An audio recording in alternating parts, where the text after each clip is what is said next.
The Heifers found the water on a Tuesday, in the last dry week of August, when every other creature on the Harlan County plain had given up looking. Nora Vass stood at the fence line and watched them do it. 12 young cattle, still bony along the spine, working their hooves in a slow, determined circle at the low end of the back pasture, a place where the hardpan clay had always seemed a shade darker after a rain, a shade that dried wrong, she'd noticed. Too pale, too fast, as if something underneath was drinking the moisture back down before the sun could claim it. She had watched that shade for 2 years. The Heifers had figured it in 2 days. They pawed, and they pressed, and they turned again, and on the third pass the clay gave a soft, wet sound, like a hand pulled from mud, and a thin skin of clear water rose up and spread around their hooves in a perfect, trembling circle. The creek beds in Harlan County had been cracked white since June. The Whitmore operation had lost 11 head to the heat. The Devers family had sold their remaining cattle in July, at whatever price the auction man would say aloud. And here, on the 40 acres that no one had wanted and everyone had laughed at, on land purchased, the grazing rights at $4 a month, on a gray March morning, the Heifers themselves acquired for $45 at auction. 12 heifers stood in water that was theirs because they had thought to look for it. What Nora did not do was shout. What she did was lean against the fence post, feel the rough cedar under her palms, and allow herself, quietly and without ceremony, to cry.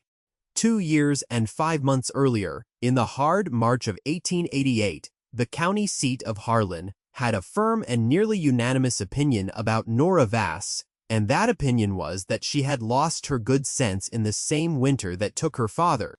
She had inherited from him 1 mule, a seed debt of $60, a coat that still smelled of wood smoke, and no land of her own, because the land her father had worked all his life was mortgaged to a bank that held the note with the polite and patient certainty of a man who knows the clock is already running.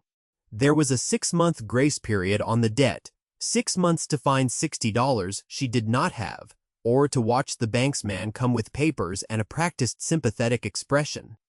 The town had expected her to sell the mule and the tools, settle what she could, and find a position in a household that could use a capable young woman. That was the sensible arithmetic, as people stated it to her directly, and without apology. You are 22 years old. You are alone. You have no husband, no brothers, no father anymore. Sensible women in your circumstance do the sensible thing. Nora Vass heard all of this and found it perfectly reasonable, and did not do it. What she did instead began on a Saturday in March of 1888, when she walked 3 miles to the auction at the edge of town, stood at the back of the crowd, with her coat buttoned against the wind, and watched a man named Gruber try to sell 12 Hereford heifers that no one wanted. They were young, between 18 months and 2 years, she judged, and they were thin in the way that suggests a winter of poor hay rather than any structural weakness. Their eyes were clear, their legs were straight.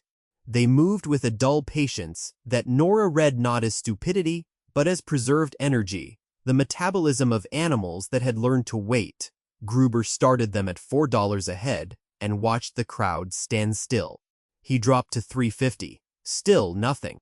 He dropped to $3.75 for the lot, and the crowd shifted and coughed and looked away with the specific embarrassment of people being asked to consider a thing they had already decided was worthless. Nora raised her hand and said, $45 for all 12, and Gruber looked at her for a moment, with an expression that moved from surprise to relief to something almost like pity, and he brought the hammer down before she could reconsider. She had $47. It had taken her 8 weeks to gather it, doing wash and mending from before light until the candle burned too low to see the needle, banking every coin in the false bottom of her father's tin box with the discipline of a person who understands that money saved in small amounts is the only money that truly stays. She paid Gruber his $45, walked the heifers home on a rope, lead 2 at a time, and did the remaining arithmetic in her head on every trip. She had $2 left, a mule, $60 of debt, and 12 cattle that the whole of Harlan County had publicly refused to purchase. She was, by any reasonable accounting, in a worse position than when the day had started. she allowed herself that thought, tasted it, and set it aside. There was, at the north edge of Nora's rented pasture, she was paying $4 a month for the grazing rights to a 30-acre piece that the Halford family had given up trying to use. Rocky in the northwest corner and clay-heavy in the south, with a draw running through the middle that stayed damp longest in a dry spell, an old man named Pyotr Salis, who had come from somewhere in the part of Europe where the winters had genuine intentions. He had been farming the parcel adjacent for 22 years, on a principle he stated this way, slowly, and with the conviction of a man reciting scripture: the land keeps its accounts. You do not always see the ledger, but it balances. He said this to Nora the first week she had the heifers in the pasture, when she was already awake before the stars faded, already learning what they would and would not eat, already watching the way the thinnest of them, a red-coated one, she had in her mind called Fig, for the dark patch at her throat, positioned herself at feeding time, always second, never first, watching before she moved. Pyotr leaned on the fence beside Nora one morning and watched the heifers for a long time without speaking, and then he said, "These are not stupid animals. Thin, yes. Stupid, no.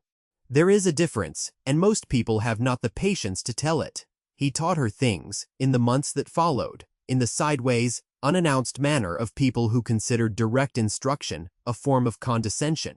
He told her about the draw, that it ran off a subsurface seep the previous owners had never bothered to trace, and that in a long dry spell, the draw would give up its water to the roots of the switchgrass, which was why the switchgrass in that low strip was twice as tall as the grass 20 yards uphill. He told her about rotating the heifers in thirds across the pasture, letting 2/3 rest while 1/3 grazed, so the grass could bind the clay with root mass before it dried and cracked. He told her about the dark patch at the low south end, the way the clay there dried wrong after a rain, and said that his own father had once told him that land which drinks its own moisture back is either sick or hiding something, and in his experience, it was usually hiding something. Nora wrote none of this down. She had been writing things in a small book since she was a girl, the kind of observations that seem useless until the moment they become everything.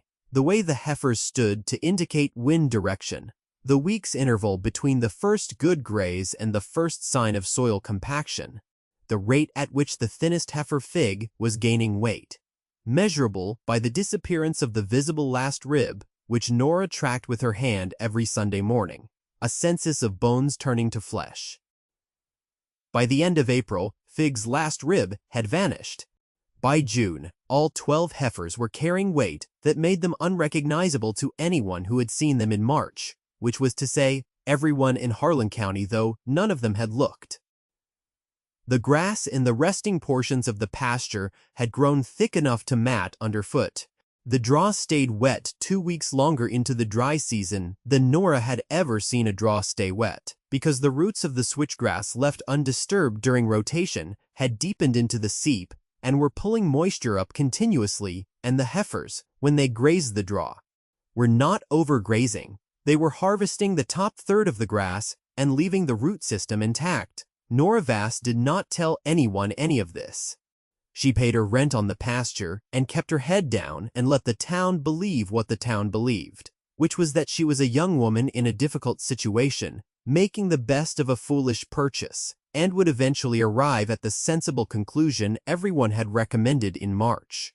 It is a particular kind of discipline, the kind required to know you are right, and to say nothing about it. Most people cannot manage it. Nora Vass had managed it her whole life. The first outside person who saw what she had was a man named Aldous Carr, who drove a wagon out from the city of Dodge in the second week of July to buy cattle for a hotel butcher who had grown tired of the quality he was finding at the county auctions. He had a list and a budget and a practiced eye, and he drove past 3 operations in Harlan County before he turned his wagon down the road toward Nora's pasture on the advice of Pyotr Salis, who had mentioned her in a general store conversation in a way that was casual enough not to seem like a recommendation, and specific enough that Carr caught the signal and followed it. He pulled up at the fence. He looked at the heifers for approximately 90 seconds without speaking. Then he said, "Who did the feeding on these animals?" Nora said, "I did." He said, "And the pasture management?" She said, "All mine."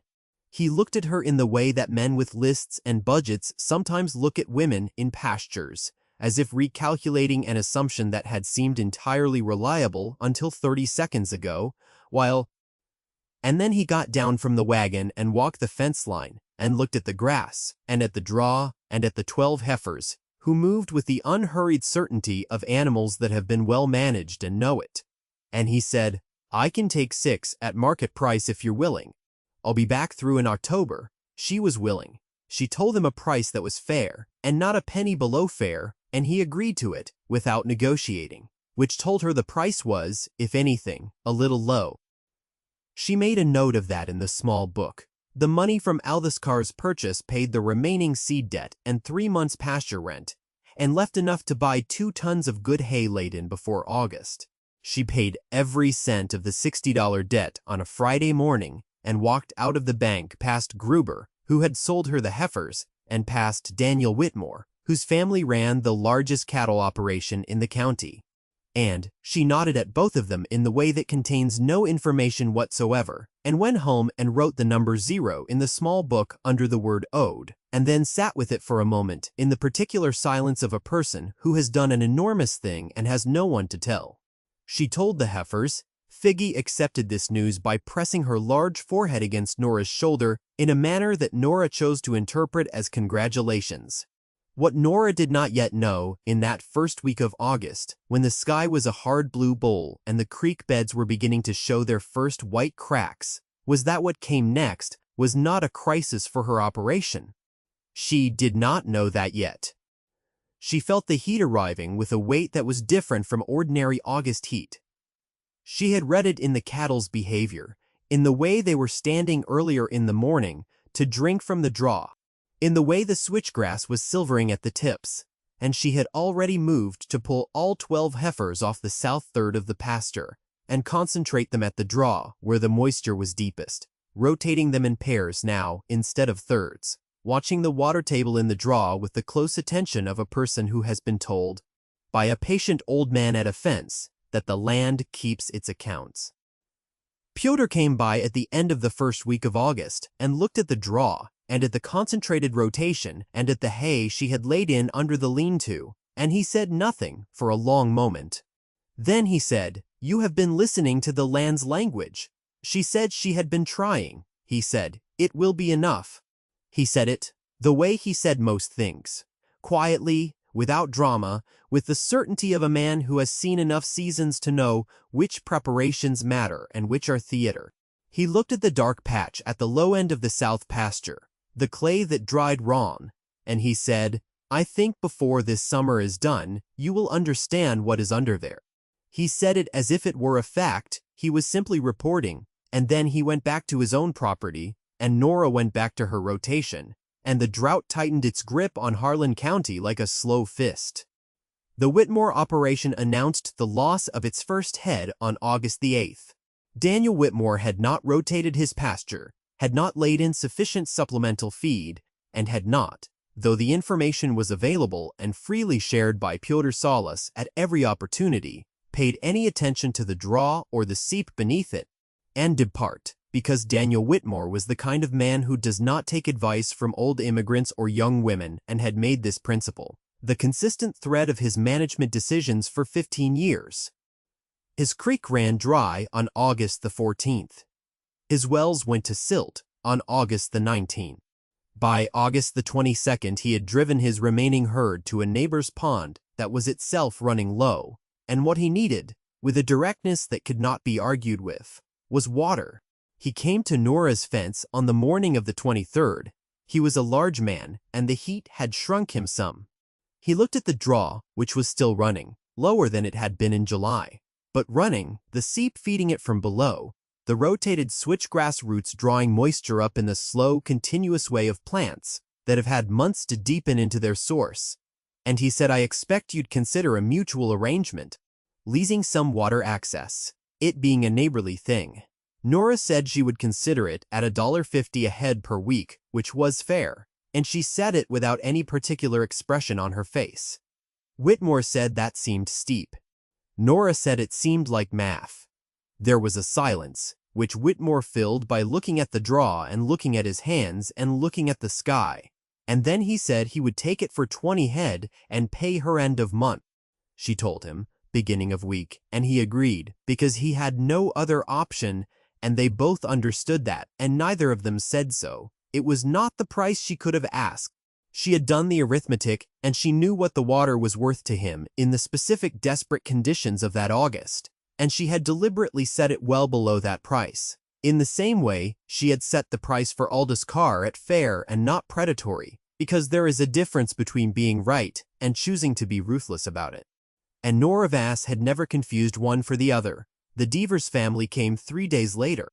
They had sold their cattle in July and had watched the sale price, which was already low, become obviously low as the drought deepened and the cattle they had sold became in the buyer's hands exactly as valuable as drought cattle always become, to say nothing of what the Devers family had sold them for.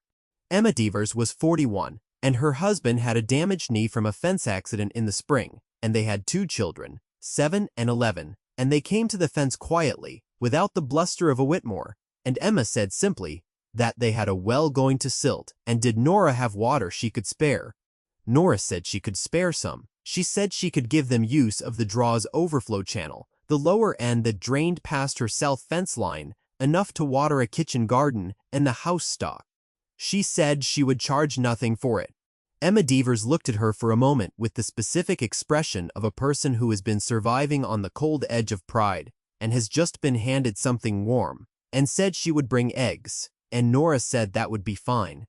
It was on the 4th day after the Devers arrangement, the Tuesday of the last week in August, that the Heifers found the sand spring. Nora had been watching Fig all morning. Figure had taken to standing at the low south end of the pasture, at the dark clay patch, with her nose down and her feet working slightly, not grazing, just pressing. The other Heifers followed, not because they had been led exactly, but because Fig had an authority among them that had nothing to do with size. She was not the largest, and everything to do with the quality of her attention, which was serious and unhurried and almost scientific. They pawed in their slow circle. The clay gave its wet sound. The water rose.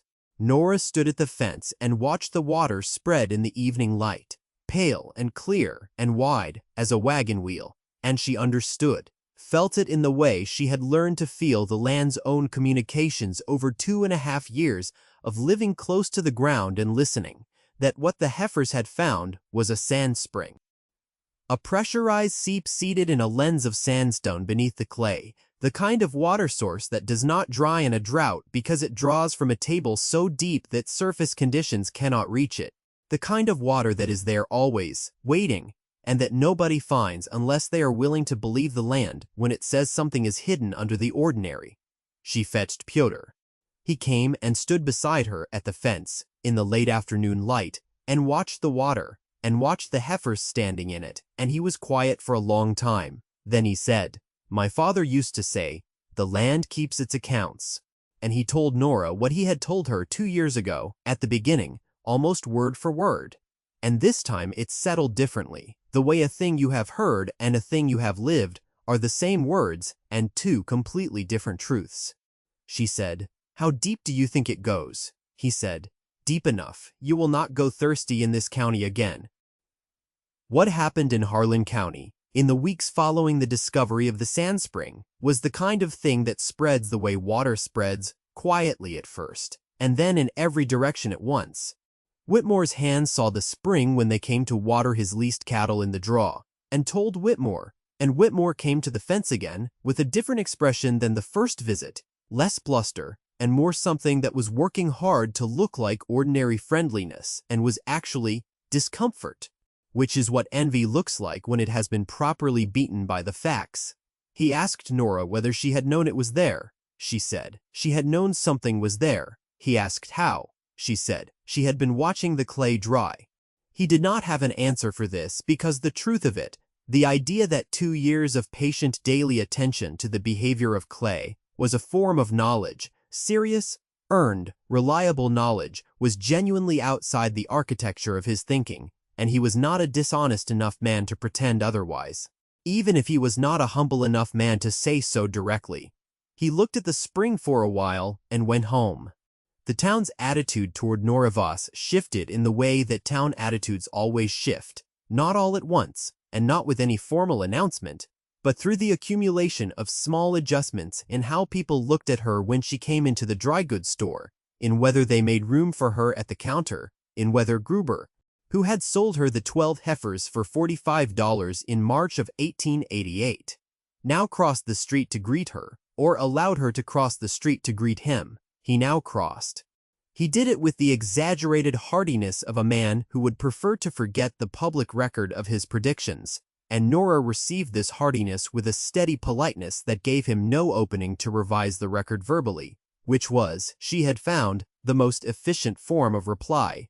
There was one more matter, and it arrived on a morning in September in the form of a man named Castor Renfield, who came from a land-purchasing firm in Wichita, and who was well-dressed and had a way of speaking that suggested he had spent considerable time practicing how to seem like he was doing you a favor. He had heard about the spring.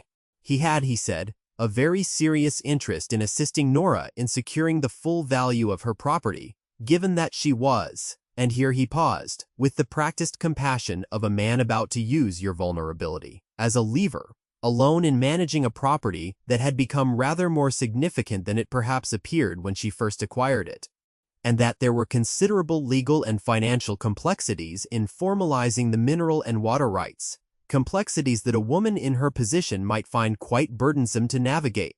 Nora listened to all of this at the fence, with her hands resting on the top rail and her face giving nothing. She said, "What are you offering to pay for the land?" He said he would offer $350, which he said with the brisk warmth of a man delivering good news. Which $350 was, if you did not know that a confirmed sand spring in a drought year in Harlan County put the value of 40 acres considerably above $1,000.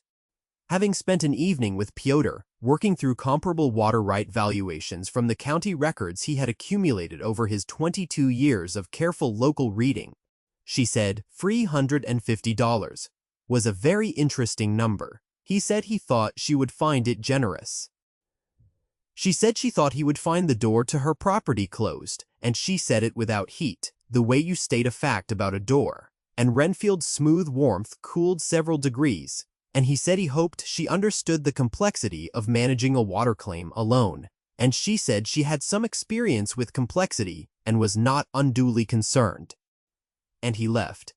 She wrote the number 350 in the small book under the heading what they thought it was worth, and beside it she wrote the numbers she had arrived at with Piotr, and she looked at both numbers for a moment, and then she closed the book, because the numbers had told her what they had to tell and there was still work to do before dark. The autumn of 1889 was, by the reckoning of everyone in Harlan County who kept records, and several who only kept memories, the most significant season in the county's short history, which was due in no small part to what grew out of the sand spring that 12 bony heifers had pawed out of the clay in August. Nora had the spring properly excavated in September, engaging 2 men from town at fair wages, and directing the work herself with a specificity that surprised the men and then did not surprise them, because by September, the men of Harlan County had mostly stopped being surprised by Nora Voss's specificity and had begun instead to find it reassuring. They excavated to the sandstone lens, lined the edges with fitted stone to prevent the clay walls from slumping, and deepened the catch pool to a depth of 4 feet. The spring, freed from the compressing weight of the clay above the lens, increased its flow substantially. It was not a river. It was not even a strong creek. But it was reliable and deep-sourced and cold even in the worst of August, which meant it did not go stagnant, which meant it was clean, which meant it was in that county and that year, worth more per running gallon than anything else Nora Voss owned. She filed the water rights in October. The county clerk was a woman named Harrington who had watched Nora come into the office for 2 years to pay pasture rent, and had treated her each time with the neutral efficiency of a person who does not let personal opinions alter professional conduct, and who now, filing the water rights with the same neutral efficiency, allowed herself, once, when Nora's back was turned, to smile. The winter of 1889 to 1890 was not easy for Harlan County, but it was not the disaster the summer had promised, in part because the water from the spring was available to a shared ditch that Nora had proposed to 6 neighboring properties and helped to dig, in exchange for labor, on the excavation of a second catch pool and for shares of the winter hay that came out of the neighbors. It was the kind of arrangement that sounds complicated until you see it working, at which point it sounds like sense. Pyotr had said this. Pyotr said a lot of things that sounded like philosophy and turned out to be engineering.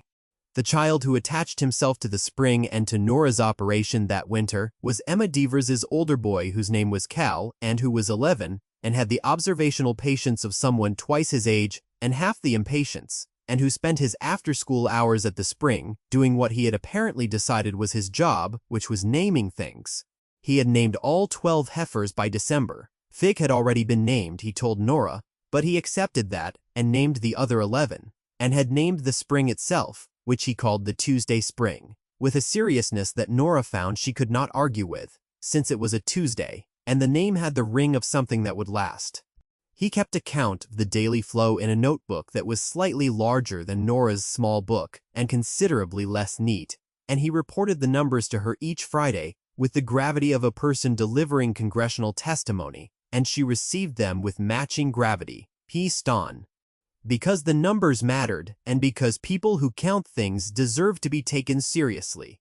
When Castor Renfield returned in December, having been in the interim to the county records office, where Nora's water rights were now fully filed and legally unassailable, which information had, one gathered, somewhat adjusted his calculations. He came with a new figure, which was $600.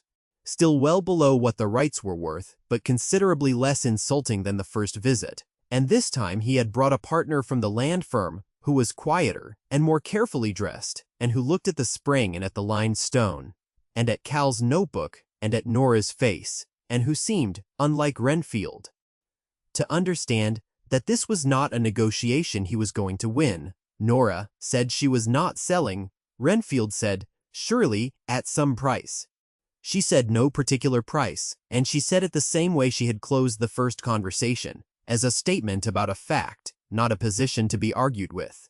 And she let the silence that followed do the rest of the work, because silence, she had found, was an excellent negotiator, better than most people, and less expensive than any lawyer. Renfield left. His partner paused at the gate and looked at the spring and at the heifers. Large, now full-fleshed, carrying the particular health of animals that have been well managed through a difficult year, and he said, for no apparent reason, except that it seemed to need saying, you've done something here that shouldn't have been possible. He said it with a respect that was different from all this car's converted surprise, more sober, more considered, as if he had spent the drive from Wichita thinking about what he would find and had found something larger. Nora said she had done the work. He nodded and went to his wagon. She stood at the spring in the December light, the water running clear and cold over the fitted stone lip into the channel she and the neighbors had dug together, and she thought about the $45 she had paid for 12 heifers that no one wanted, and about the $60 of debt she had paid with the proceeds of 6 of them, and about the $2 she had had in her coat pocket on the day she walked 12 thin cattle home, across the Harlan County plain on a rope led, 2 at a time, because that was the only way to do it, 1 trip at a time, 1 rib counted at a time, 1 rotation at a time. Patient and specific, and listening to what the land was saying underneath all the noise of people telling her it was worthless. She thought about the word worthless. It was interesting, that word. It meant without value. But the people who had used it had meant something different. They had meant without obvious value, without immediately legible value, without value to a person who was not paying the right kind of attention. That was a different thing.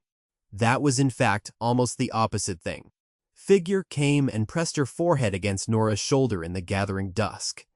And Nora put one rough-barked hand on the side of that broad, warm head and stayed there for a moment, and the spring ran on behind them, indifferent and reliable, cold from its deep source and entirely unaware that it had been the subject of any controversy.